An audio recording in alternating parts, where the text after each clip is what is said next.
Good morning, guys. It is day 3 of Vlogmas. This month we are doing a vlog every day from the 20th to 24th of December to unveil a new present relating to one of my vehicles. And on the 24th, I'm going to be unveiling my new vehicle. But today is a very exciting day. We are going to be unwrapping maybe my favorite present other than this one. This one right here. Now, you might be wondering what this is.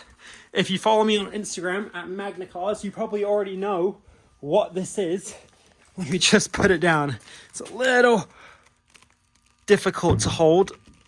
Gotta be careful. All right, so I think you can tell what this is, but what you might not know is what this is for. Oh yes, look at this. Bullhorns, that's what I'm talking about.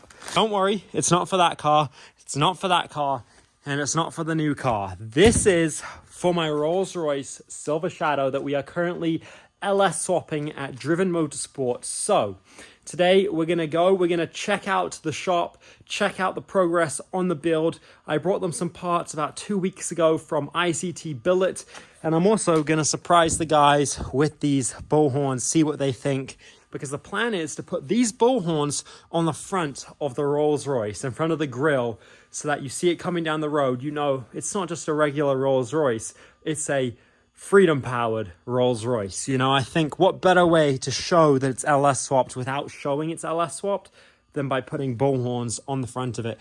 I've actually had this idea in my head for about 3 years now. I went to Texas about 3 years ago, and I saw an old Cadillac at this ranch by Houston, and it had bullhorns on the front of it. This is a picture of that very Cadillac, and that moment, seeing that car right there 3 years ago, inspired me. I knew what I had to do, and I had to put bullhorns on my Rolls Royce when I eventually LS swapped it. And finally, the day has come. The opportunity came up with Driven to have the LS swap done. And if you're wondering, why didn't I do it myself? Because if I did it myself, quite frankly, it would never get done. This is a complicated project, even for experts. You got to engineer the braking system, the suspension system, and you think, oh, how hard can it be? The Rolls Royce is not a normal car, right? It's got hydraulic suspension that runs from the engine. It's got brakes that run off the power created by the engine. That's a simple way of explaining it. So we took on the project with Driven Motorsports. They're the shop doing the build. I think this is the coolest thing ever. A Rolls Royce with bullhorns. Why no one's ever done this before, I don't know. I don't understand why no one has ever had the idea to put bullhorns on a Rolls Royce. I Googled it and I couldn't find a single Rolls Royce that's ever had bullhorns on it. So I thought, why has no one done this? Let me do it. Be the change that you wish to see in the world. And that is what I'm doing right here with these. I believe they're real, but I don't know. So if you're a bullhorn expert and you can tell me if these are actually real or not, that would be greatly appreciated. I'm so excited to see this on the car in a few months when it's done. I got today. Okay, let's go. I see you. Yeah. You're gonna make a belt buckle with it? And wear it like this. Put this on the Rolls Royce, right? That's the plan. That's sick. I like that. You ready? Oh, the bullhorn. Where did you get those, Texas? Marketplace. They're real. Yeah. Holy. Yeah. So this is That's what's gonna go cool. on the front. Those are real horns. See, that's what I was talking about, Jeff, that you drink your beer out of. Here's the grill. Give it a little mock-off here.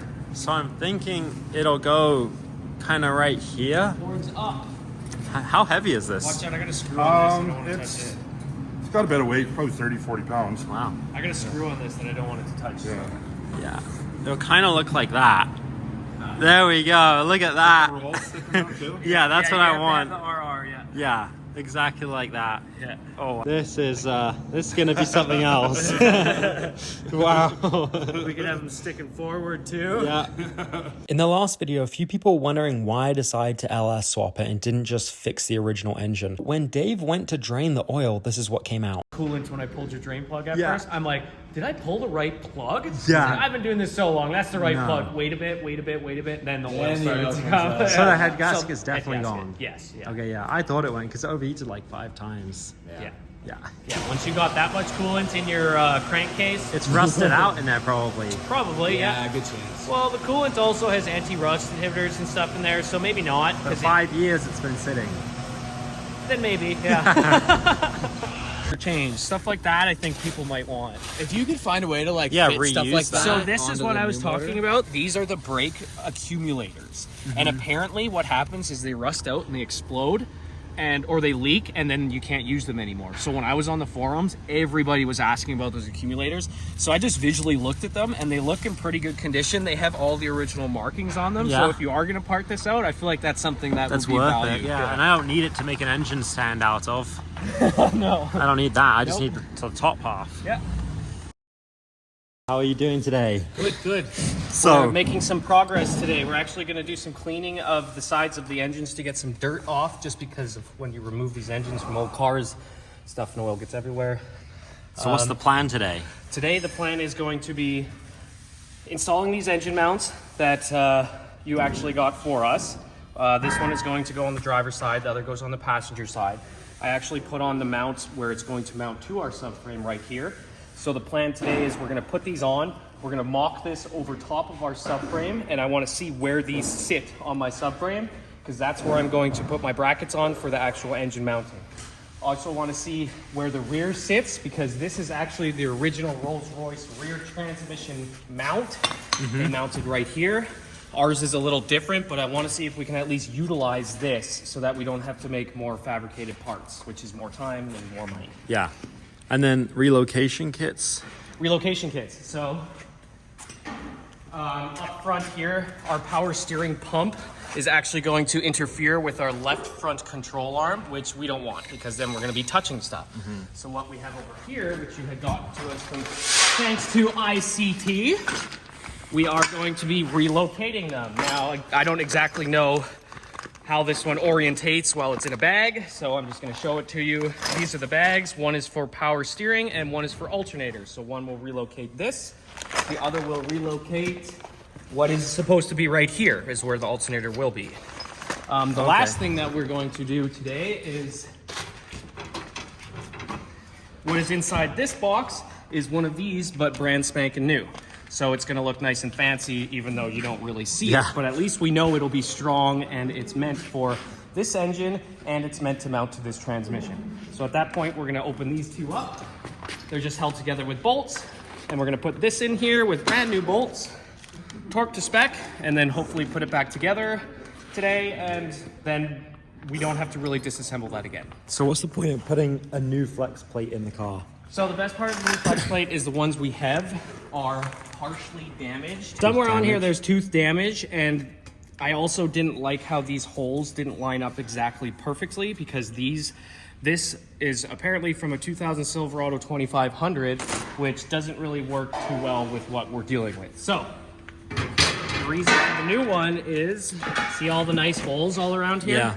That makes it so that we can mount to different applications. Those ones are specific.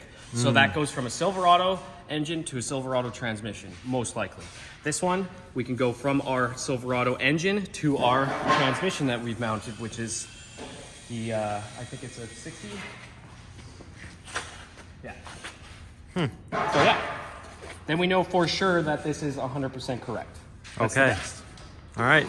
So that's a lot to get done today. Yeah. Only a few hours to do it. It's not too hard, actually.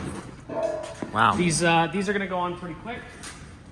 These we'll probably do after that, so we'll leave those here. So to get started, I'm gonna get this driver's one on here.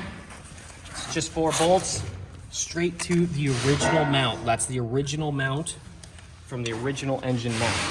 These ones are designed for a Nissan 370Z, so it was just kind of something I had picked out because I wanted length. I wanted to have enough length. This extends it another 3 or 4 inches because the original mounts, they're very, very short. They only go to about here. And I need it to come out a bit further. Just the application that we have right here, I need to clear these control arms. I need to clear these old school power steering gears, because we want to utilize those to not have to spend more money and, you know, mock up more stuff, more custom fabrication. We can get into the custom fabricating once we know this is running and TJ's happy with it. Same with the modifications of the engine. There's lots of mods you can do the engine, and people have been asking you about that. Yeah. Oh, are you going to supercharge it? You're going to turbocharge it? It's like, well, let's get it running first. Yeah. Exactly. Have the car running and driving, Yep. and then go into that stuff. Yep. And see if we break the diff. No! So, these will probably come off again, so I don't think I will torque them to spec, just because I'm going to get in here and do a full engine clean with degreaser and not just brake clean. Okay. For now, we're just clearing off some of the surface debris. Yeah, pretty gunky. So there's the driver's side, pretty easy, 4 bolts. I will Loctite those. I'll probably have split washers in there just to make it so that they don't come apart. This is the actual portion that mounts to the subframe. So it goes up and in, and then we're going to create a bracket that will mount to here, so it'll sit like this, like that. There's no Rolls Royce subframe. That's the plan, yep. It's the first time anyone's ever done it, so we don't have any type of schematic to go off of. No. I went to the ICT website, and I was looking up, they actually have a bunch of different schematics for different builds for people that have done this type of stuff, but nobody's done it with a 1971 Silverado. So So this is new. this is new, and if we do make it and it does work, then maybe we can be the ones that create that build plan, and if somebody else somehow finds a 71 Silverado, Yeah, and they want to swap they want to swap engine it in. out, then they can do that. Yeah, because that could make these cars a lot more realistic to own. Oh yeah, and that's what I actually like, is I like the old vehicles and modernizing them. Yeah, So there's some people that do electric motors, but I'm not a fan of that. No, we like gas. We like Yeah. we like noise. Yeah. Yeah. I mean, there's a lot of junk Rolls Royce Silvershadows. They're up for sale that are like really? 6 grand, 10 grand, 15 grand. And if we can basically make a swap and show people on the internet how to do it themselves, Yep. then it could make these cars more popular because people could buy them and swap them themselves knowing how to do it. Yep. Because as of right now, there's like nothing on the internet on how to swap this. No. No. We are going off of skill and experience and dreams. Yeah, a lot of dreams. But it's a nice dream because it's reasonable. It's not really something that is not attainable. If you know what you're doing and you have the time and the money, anything in the automotive can be achievable. Yes. If you go to SEMA and you see some of those trucks, they are insanely built. And it just comes from someone with a dream, a passion, experience, time, and money. So that's as easy. That's literally mounting up our engine mounts. And then now we're gonna lift it and Yeah. see if it goes on to that. Let's see if it works. A few inches later. So, now that we have it suspended at a nice even level, it makes it a lot easier for us to kind of navigate this. So, what my goal was, and it kind of looks like it's going to work too, is we only have a limited amount of space for us to mount this. This is also going to be moved over a bit. We're not exactly center, so it'll be more like this. Yeah. So our little bracket is going to come off of here and mount to here. So my first concern isn't as much of a concern anymore because I know this is going to mount. We're going to make a U-bone type mount that's going to mount to the original engine mount. This is the original trans mount from Chevy. This is the original trans mount from Rolls Royce. Very different. Very different, but that's okay because we can utilize this. We've done it before. They can be done. So that's good. That's what I wanted. I wanted to see it mocked up like this. I think it does have to go back a little bit because we can make these brackets quite easily. Yeah. This was great news to hear that it wouldn't be too difficult to mount the engine to the subframe. I want to make sure that our oil pan is going to be clear. So this is actually looking quite good. This is not a big concern to me at all. That's good. Yeah. And the only reason why I can't pull it over all the way is because our relocation kit will move this. Yeah. So as you can see, if we did go down anymore, we would be touching. And then we have no power steering because it cannot turn. Yeah, which we need. Yeah. Now it was time to break out the ICT Billet relocation kits that they gave us so that we could keep all the Rolls Royce features, comfort, you know, power steering, AC, heat, decent ride quality. Obviously, it's not going to quite be the Rolls Royce level, I don't think, but it's going to be still good. It'll be faster. It'll be probably better handling because the Rolls Royce is like all over the road. Probably better fuel economy. Yeah, hopefully. Yeah. Biggest thing, cheaper to fix when it does break. Yeah, so this is actually looking good. So now that I know that it's actually going to work, I'm going to lift it up. We're going to separate the tranny, and we're going to change the flex plate on.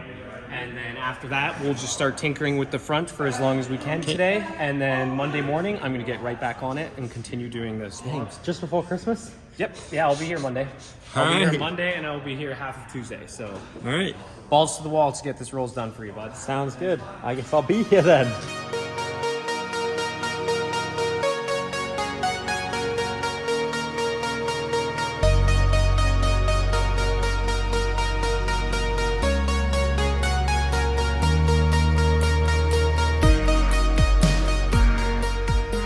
So I just had it kind of mocked up together Yeah. to make sure that they do fit. The flex plate will go on this side. I had actually already swapped this out with a new gasket because it was leaking. There's a new rear main seal in here too, because when we first got the engine, as you can see, there's a little bit, little inspection plug. There's a little bit of leak in here. That was from this. All cleaned, all done. This will get all cleaned, all done too. Right now we're just mocking stuff up. Okay. So for the viewers that don't know, what is this engine from? This is from a 2006 Chevy Silverado 2500 gas, not a diesel. Yeah, because it's 6 liter right there. And then this transmission, what's it from? I don't know the year it is from. It's from a Chevy S10. Oh, okay. Yeah, I think it's around 2006 also. Do you think when we try and do a burnout on this thing, it's gonna break? No, I don't. You think it's gonna gonna be fine? I think it's gonna be fine. Yeah. You don't think the rear end will let go? No, because your rear end in your Rolls Royce is a pretty built up rear differential assembly. It's not like just flimsy little tubing attached to a diff. Yeah. They have welded supports on there because Rolls Royce luxury, they don't want anything. It's Breaking. very heavy too. Like the car is made of metal. It's not made of what cars are made of these days, like synthesized materials, plastic. Yeah. You know, it's made to hold that weight. So that's why I think that rear diff assembly will be okay. Dang. Well, I hope you're right, because I do not want it to break. I don't either, because then I have to fix it. Yeah. So, I cannot wait until we can do our first burnout. So we are done for the day. We did a lot today.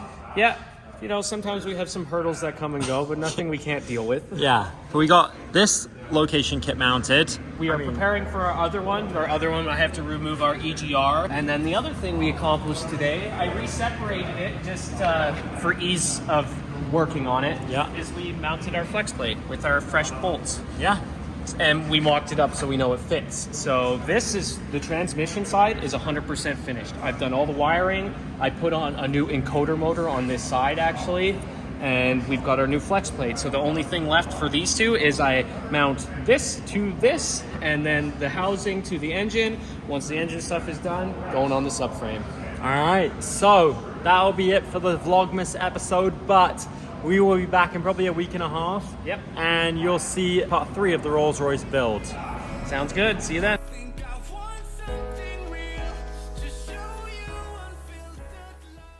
Remember, never ever quit.